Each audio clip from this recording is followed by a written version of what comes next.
Halo sahabat YouTube, jumpa lagi di channel Surya Noval. Belakangan ini saya sering melihat di internet tentang suhu di bumi yang sudah mulai panas dan suhu tersebut sudah terus meningkat. Hal ini tidak seperti dulu. Pada Juli 2023 lalu, Sekjen PBB Antonio Guterres mengumumkan bahwa bumi kita tidak lagi hanya berada di era pemanasan global, tapi telah memasuki era yang lebih serius, yaitu pendidikan global atau global boiling. Ini bukan kabar baik, teman-teman. Ini lebih serius, yaitu laporan dari World Meteorological Organization dan Conference Service menyebutkan Juli 2023 sebagai bulan terpanas yang pernah tercatat dalam sejarah dunia. Kenapa bumi semakin panas? Padahal konferensi perubahan iklim di PBB tahun 2015 di Paris, para pemimpin dunia telah sepakat untuk mengurangi emisi karbon agar bisa menekan kenaikan suhu global. Tujuan perjanjian Paris ini adalah membatasi pemanasan global hingga 1, derajat Celcius dibandingkan masa sebelum era industri, sekitar tahun 1850 sampai 1900. Kenapa 1,5 derajat Celcius? Karena jika suhu dunia lebih atau naik lebih dari itu, dampaknya bisa sangat berbahaya dan mengancam kehidupan di bumi. Ya, faktanya pada tanggal 23 Juli 2023 itu, suhu dunia sudah mencapai peningkatan 1,5 derajat Celcius.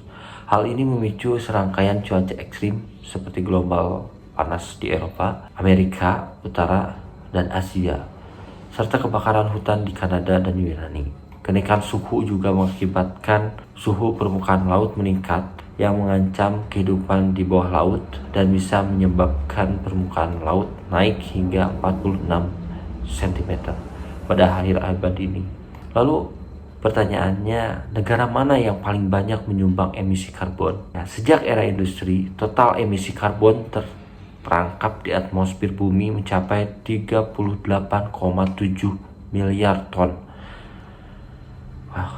Negara-negara yang menyumbang emisi karbon terbesar adalah: pertama Cina 12,4 miliar ton, yang kedua Amerika Serikat 4,7 miliar ton, yang ketiga India 2,6 miliar ton, yang keempat Rusia 1,9 miliar ton, yang kelima Jepang 1,08 miliar ton. Apakah Indonesia termasuk? Ya, jelas, dan ternyata Indonesia juga termasuk dalam 10 besar dengan posisi ke-9 itu, dengan sebesar 625,9 juta ton. Jadi sedih, negara kita juga termasuk dalam daftar ini. Nah, upaya yang harus kita lakukan tentu berawal dari kewajiban kita mengurangi emisi karbon. Bukan cuma tugas pemerintah, tetapi kita juga semua ikut andil. Berikut cara yang bisa kita lakukan. Pertama, menanam pohon untuk menyerap karbon dioksida. Terus yang kedua, menghemat listrik di rumah. Penggunaannya harus hemat dan dibatasi. Yang ketiga, menggunakan transportasi umum atau sepeda yang emisinya rendah atau bahkan tidak menggunakan emisi. Yang keempat, membawa kantong belanja sendiri untuk mengurangi sampah plastik. Yang kelima, menggunakan botol minum yang bisa diisi ulang. Tentu mungkin contoh-contoh lain mungkin bisa atau mungkin masih banyak ya, jadi yuk kita selamatkan bumi untuk masa depan anak cucu kita. Oke, terima kasih. Bagaimana menurutmu? Silahkan komen di bawah. Jangan lupa like, comment, subscribe.